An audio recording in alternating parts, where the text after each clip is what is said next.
2024 is likely to be another big year for women's sport. For the first time ever, revenues from elite female sports are projected to amount to over $1 billion. So, why has it taken so long?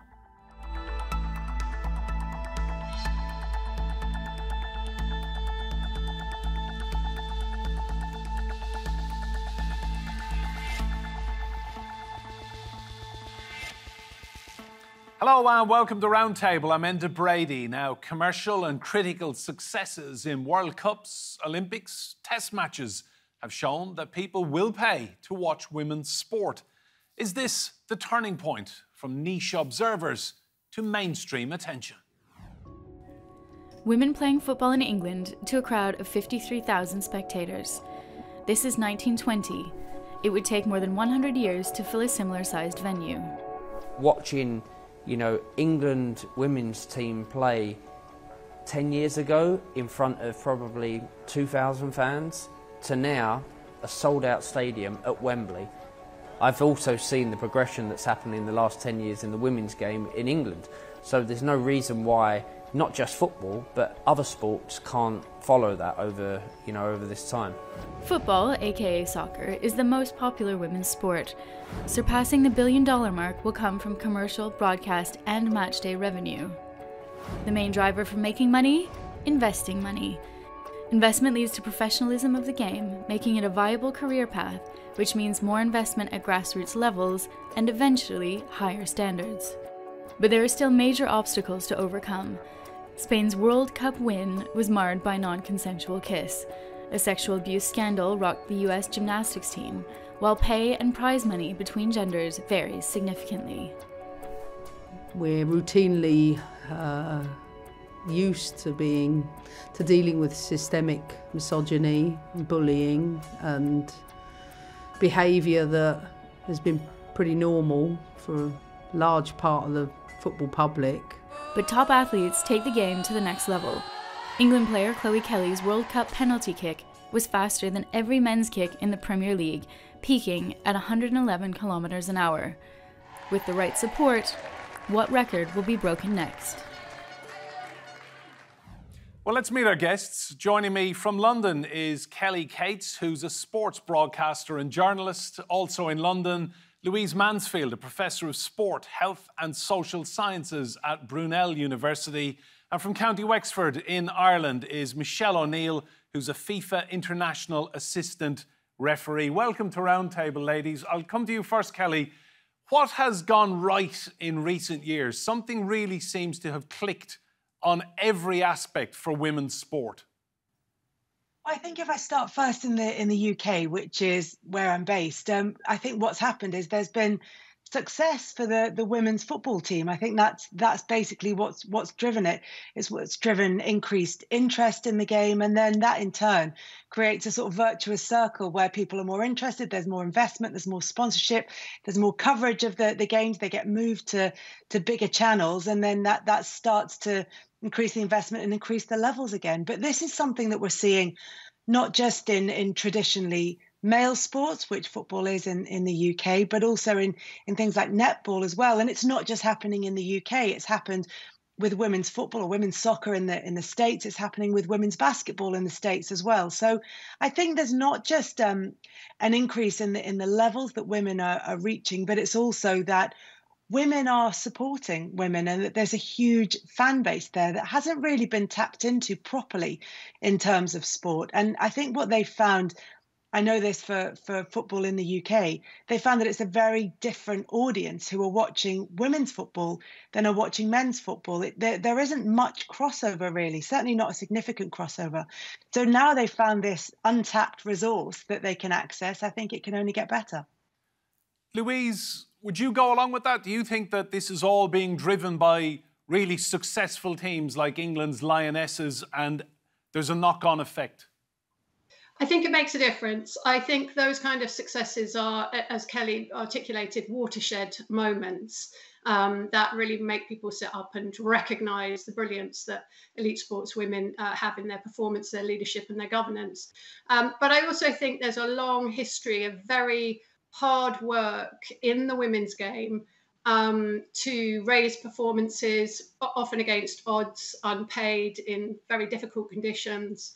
And the history of women's sport shows that there's been relative inclusion of women in different sports over time, and sometimes sports go out and sometimes they come in. And I think what we're also potentially seeing, which I would be delighted at, some broadening and changing entrenched attitudes, negative attitudes about women that reflect a history of thinking that women can't play sport, they can't play at a high performance level, and those kind of things. And I think we're probably seeing a shift in those attitudes as well that underpins the kind of virtuous cycle that Kelly was talking about.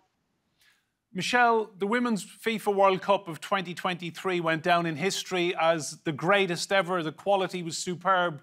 The viewing figures globally had never been seen before. What was it like officiating in Australia and New Zealand, being there, being on the pitch? One word, electric.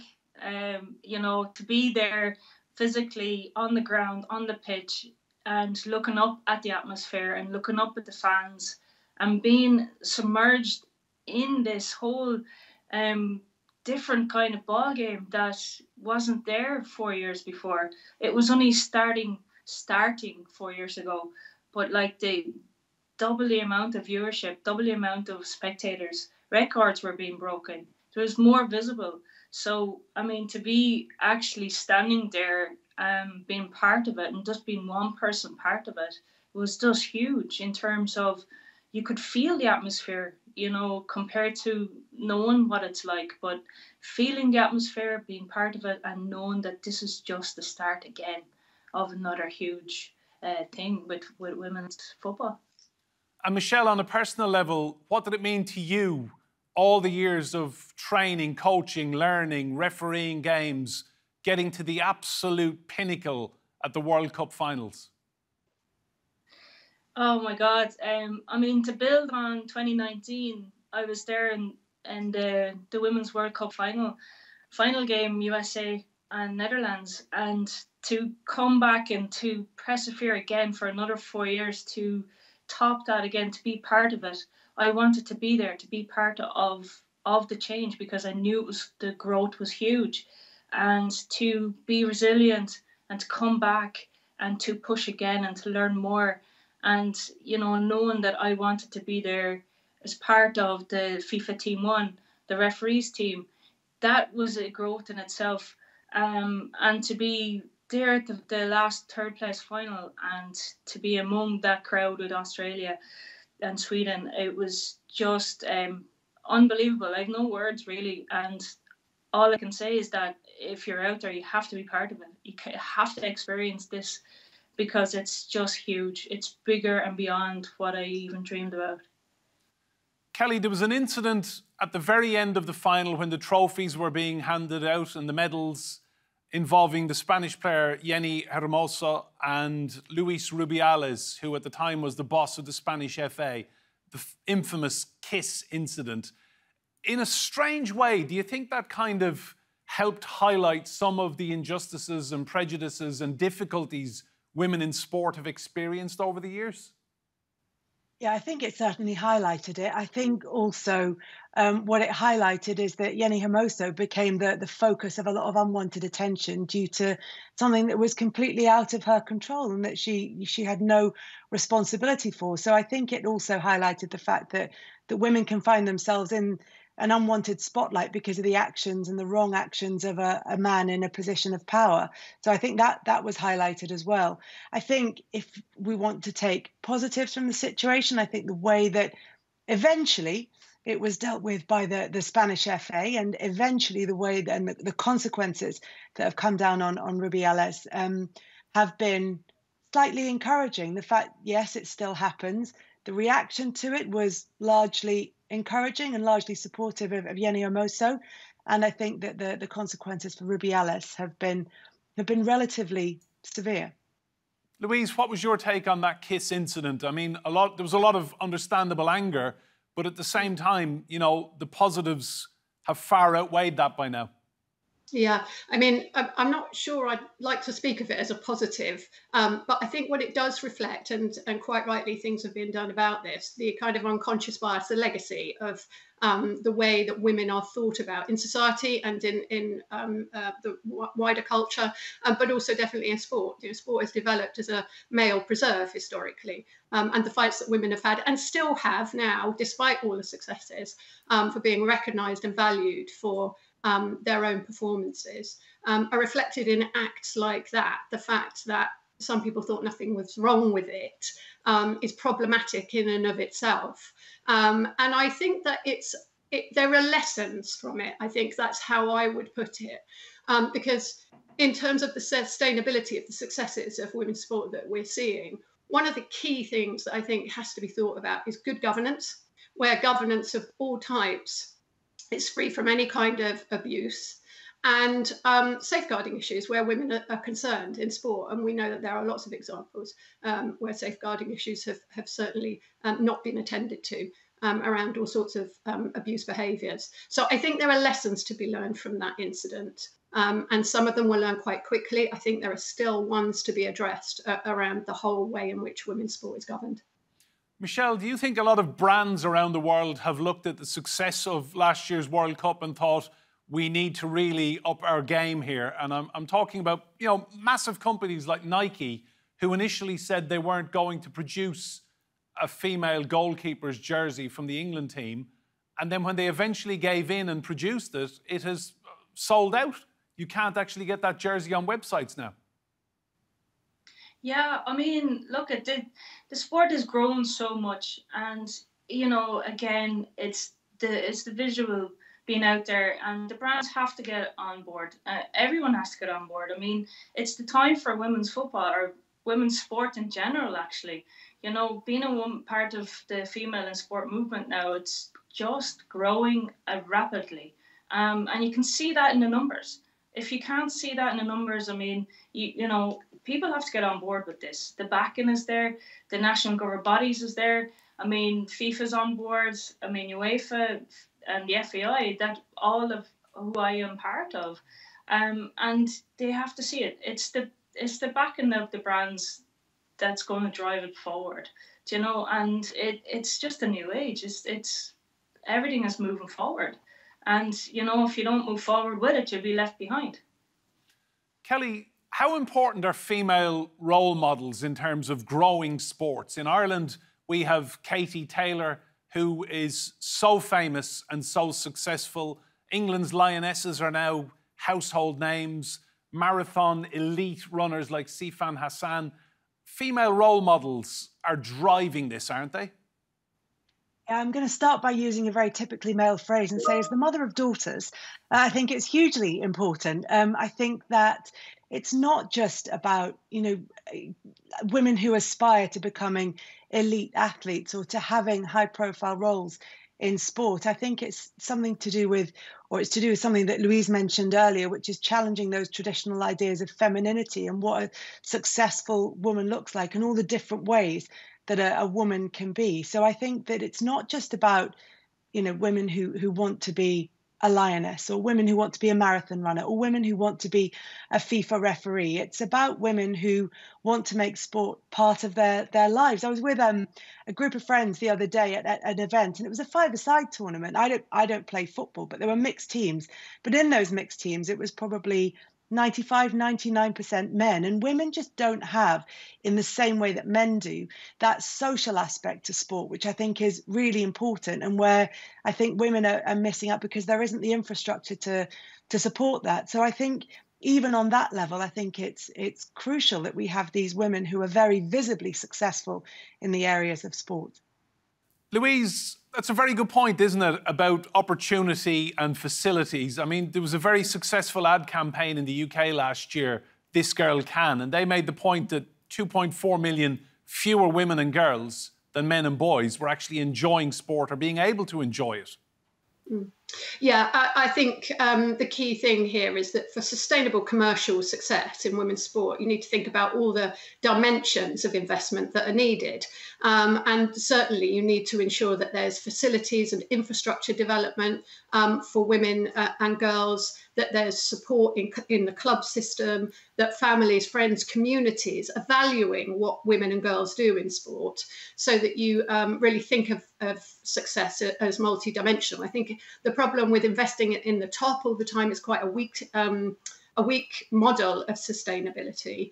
And I think this also means that governments have to be invested in valuing what women and girls do in sport and how they do it and how they can be supported to do it, as well as commercial organisations, sponsorship, TV.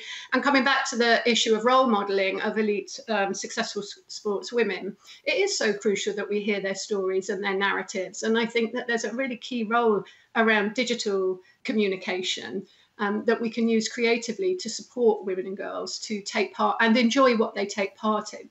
And of course, governing bodies do have to diversify their provision. You know, there's some really key examples we can talk about in netball, for example. But I think that's also important at a national governing body level. Michelle, you're in my home county of Wexford in Ireland. Just talk us through facilities for young girls and women in sport in Ireland. What are you seeing across Ireland? The improvements, have you noticed many in recent years? Well, going back, it was a very interesting question, because going back when I played, we didn't have facilities at all. You were talking about turning up to a pitch, getting chains on the side of the road, and then playing on a pitch that the guys weren't playing on or weren't using. So going back then compared to now, where you have academies, where you have so many girls, young girls, and grassroots football wanting to play and be involved in sport. You know, they have facilities. There's a lot more work to be done, but you can see the difference, and the facilities are coming. So we really need them campaigns of her sports, and if you can see it, you can be it. And, you know, and you, as going back to the question where it's the role models and people stepping into leadership roles. And, you know, it's not just about players. It's about the coaches, about the parents. It's about, you know, creating safe environments. It's about, you know, the officials. It's about so many different roles that brings everything into the one sport. And that's all sports, not just football. So it's about stepping up. It's about being visible. It's about the stories behind the person. And, you know, that creates this whole big environment and this whole growth. It's not just about one thing. It's about all of them and being seen. And even for me to be stepping into a different role, whereas you want to be a player all your life, you want to go as far as possible, you want to play for Ireland. And then, you know, because you didn't have the facilities or the opportunities back then, you know, you didn't give up on it. You just went a different pathway. And now you're kind of in a different pathway along a road where you're opening brand new avenues for people to step in and to step up and to be another leader and to create another kind of sense of, oh, I can do this. And it's not just, again, the players, it's about the coaches, it's about the backroom team, it's about staff, it's about everything. And we need facilities. And if we don't have the facilities, you know, you will do it, you'll persevere, you will find a way to train, you'll find different ways. But, you know, it'd be nice, it'd be easier if you had the proper facilities. But, you know, it's also about visibility and being accountable and being out there and, you know, opening opportunities and pathways for other people to follow. Kelly, I want to talk about pay and pay equality. How close are we to seeing, you know, top female sports stars getting what the men get in all sports, not just Wimbledon, not just the big events where the publicity and the news machine means that they have to pay the women what the men get? Yeah, I think it's a really complicated answer that's different for every sport. I think in Wimbledon, the row around pay and then eventually the equality for women in terms of the competition. But it's sort of hinged around the idea that, well, the women play 3 sets and the men play 5, and are you really getting your value for money for them? But as many people pointed out at the time, the women were more than happy to play 5 sets. And equally, the amount of training that they had to put in order to play at the very top level at Wimbledon wasn't any different from what the men were doing. So they weren't just being paid for their time out on the court. You know, it was representative of the effort and the level of talent and the level of interest that there was in their game. So I think if they're taken as a model for that, then I think we're getting there in terms of women's bargaining positions in a number of sports. I think the Lionesses could look at the increased commercial revenues, could look at the increased television money, could look at the increase in audiences, and they would have a very strong argument to go and talk about pay equality. I think what Gianni Infantino talks about, though, was the fact that they're struggling to sell the rights because there isn't the depth of quality in international football that maybe there is in an international men's tournament. But that only comes with increased investment and with increased support and with better infrastructure. So again, it's where do you start with all of that? Karen Carney had a whole review in the UK of women's football, and she looked at it and she said you have to treat women's football in this specific instance and as a startup business. You have to invest in it in order to get the rewards that you want to see on the pitch. Louise, what's your take on pay equality?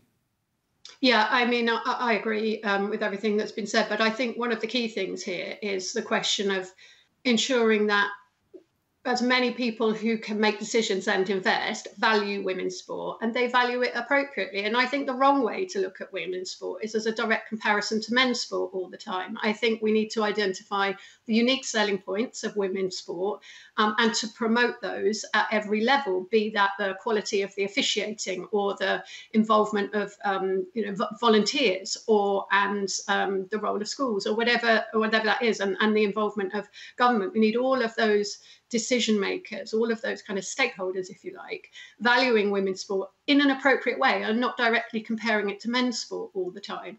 And, you know, this will take time. Like we started out this conversation, we're at this watershed moment that has been coming for a long time through the hard work of women themselves and women's supporters and shifts and changes in attitudes to women and women in sport. It's now about keeping that momentum going, ensuring that this isn't just a one-off year of success, that the success builds and builds across all the facets of women's sport around the world. Michelle, a lot of young girls, young women will be watching. What advice would you give to anyone who is interested in getting into sport at any level, whether it's at an amateur level or sports journalism or officiating and refereeing? Yeah, look, if you're interested, that's the first step. Just go and do it. Because you don't know anything till you try it. I mean, I didn't know I was going to be top class referee till I actually went along and did the course, went ahead and tried it. So never knock anything down. And when you're in there, if you have a passion for something, it's easy. The first step is having the passion for something. Just getting in, getting the opportunities, and just going day by day, step by step, and learning everything through any of the failures that you've come across. Learn from it and move on, and bring that ahead, because women in sport at the moment is huge, and if you're feeling like you want to, just face the fear and just do it. Just get out there and seek out people and watch other people that are doing it and ask for the advice, because it's huge. Kelly, that's great advice, isn't it? Yeah. From Michelle there, face the fear, do it. It's exactly the advice that you have to give, and to be open-minded as well, to go into sport, not necessarily to be an elite athlete, but also to go into sport to make it part of your life, to try and be, I don't know if it's the right thing, but, try and be an active parent so your children have a kind of role model within the home to follow, and to make it part of your kind of everyday routine. And then if you do want to work in sport, to be open-minded about it and to look at all the different ways that you can do that, whether that is to participate in the sport directly, whether it's officiating like Michelle, whether it's broadcasting, whether it's working in research, and whether it's working at university level like Louise. There are so many different avenues that you can go down to stay part of sport if that is what you love. It doesn't just have to be competing at the top level or nothing. And Louise, your advice to any young girl or young woman out there watching, wanting to get into any sport? Yeah, I think be an advocate for women and for women's sport. Challenge your own potential biases as to why you wouldn't be able to do one sport versus another, and challenge other people over that as well. People who might argue that, well, women shouldn't box, or they shouldn't powerlift, or they shouldn't run marathons. So I think it is about advocating for women and girls to take part in whatever they feel that they like and they love. And I agree, I think passion is a really key thing. But advocate for women and girls in sport at all levels. I think that makes a huge difference to attitudes, which really underpin, I think, some of the lack of successes and the successes as well. Louise, Michelle and Kelly, thank you all so much for your insight. Remember, you can see more discussion and debate on our YouTube channel. Search for Roundtable TRT World and hit that subscribe button. But for now, from me and Brady and all of the team here, goodbye and thank you for watching.